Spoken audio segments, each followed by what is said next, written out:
archéologie aussi. Mais j'aurais pas le temps. Ah oui. Enfin, il y a plus de galeries.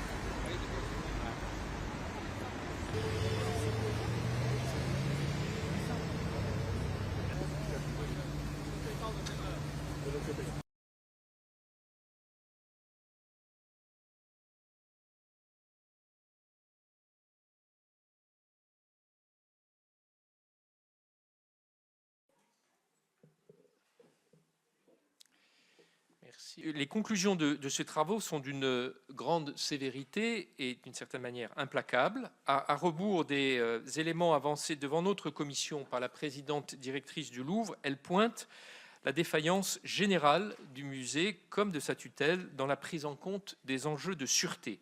La présidente du Louvre avait précisé ici même que le cambriolage était un échec, mais à la lecture du rapport, il apparaît clairement que ce n'est pas un échec fortuit, qui n'est pas dû à l'accumulation d'un manque de chance, mais bien à des décisions qui n'ont pas été prises pour assurer la sécurité. Cette défaillance, on a été surpris au cours de notre enquête de voir... Alors qu'une poignée de secondes seulement, je crois que vous chiffrez même à 30 secondes, alors qu'une poignée de secondes seulement a séparé la fuite des cambrioleurs de l'arrivée des forces de l'ordre, il est vertigineux d'imaginer que la mise en œuvre de quelques-unes seulement de ces recommandations aurait suffi à mettre les voleurs en échec.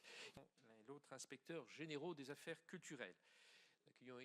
Le Louvre, pour situer là où nous sommes, 2200 agents, 500 000 œuvres, dont 30 000 œuvres qui sont exposées, 37 hectares à la responsabilité de cette équipe, 244 000 mètres carrés, dont 70 000 mètres carrés d'exposition, plus de 9 millions de visiteurs en 2023, enfin près de 9 millions de visiteurs en 2023, c'est-à-dire à peu près pas loin de 30 000 visiteurs par jour. C'est une ville, en quelque sorte, et ce n'est pas une petite ville.